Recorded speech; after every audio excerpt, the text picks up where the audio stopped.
Napatulog na noon si Carmela nang bigla siyang kinakabahan. Hindi niya maipaliwanag ang kanyang nararamdaman. Ang tanging nasa isip lamang niya ay ang kanyang inay, Itay at ang kanyang anak na si Gwen. Iniwan niya ang kanyang anak na si Gwen sa kanyang inay sa probinsya dahil nagtatrabaho siya sa syudad. Dalagang ina si Carmela, kaya kailangan niyang kumayod para sa kanyang anak.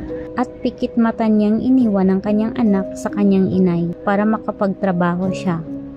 Nag-iisang anak si Carmela, kaya wala siyang ibang mahinga ng tulong kundi sarili lamang niya. Hindi maipaliwanag ni Carmela ang nararamdaman niyang kaba sa gabing iyon. Siguro dahil nag-aalala siya sa kanyang pamilya dahil ilang araw nang umuulan sa kanilang lugar at doon tumama ang bagyo. Ilang bagyo naman din ang lumipas sa kanilang lugar pero sa awa ng Diyos ay wala namang masamang nangyari. Gusto sana niyang tawagan ang kanyang inay para kamustahin ngunit hating gabi na pala at baka tulog na ang mga ito.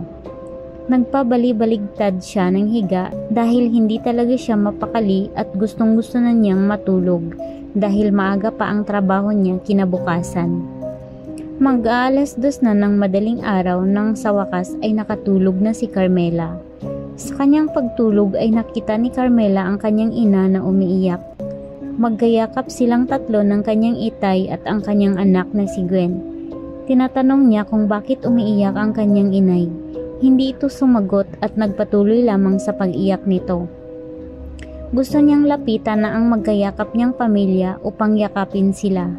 Ngunit habang papalapit siya sa mga ito, ay bakit hindi niya sila abot? Umiiyak na humihingi ng tulong ang kanyang anak, kaya pinilit niya itong abutin. Malapit na sana niyang maabutan ang kamay ng kanyang anak, ngunit bigla itong tinangay ng rumaragasang tubig, kasama ang kanyang inay at itay. Sumisigaw siya at humingi ng tulong sa mga tao, ngunit walang lumalabas na boses sa kanyang bibig. Umiyak siya ng malakas at sumigaw dahil hindi niya na nakikita ang kanyang pamilya at tuluyan na silang nilamon ng rumaragasang tubig. Inubos niya ang kanyang lakas sa pagsigaw at doon ay nagising siya. Bumangon siya at kumuha ng tubig upang uminom at pagdatingin niya sa oras ay 6:00 na pala ng umaga. Tinignan niya ang kanyang cellphone at tinawagan ng kanyang ina. Dahil hindi siya mapakali dahil sa kanyang panaginip. Ngunit hindi ito makontak. Nag-open siya ng kanyang data upang tignan din ang kanyang messenger. Pagkabukas niya ng messenger ay sunod-sunod ang messages na natatanggap niya at mula ito sa mga kakilala nila. Nanginginig ang kanyang mga kalamnan habang binabasa ang message ng kaibigan ng kanyang ina na si Aling Lydia.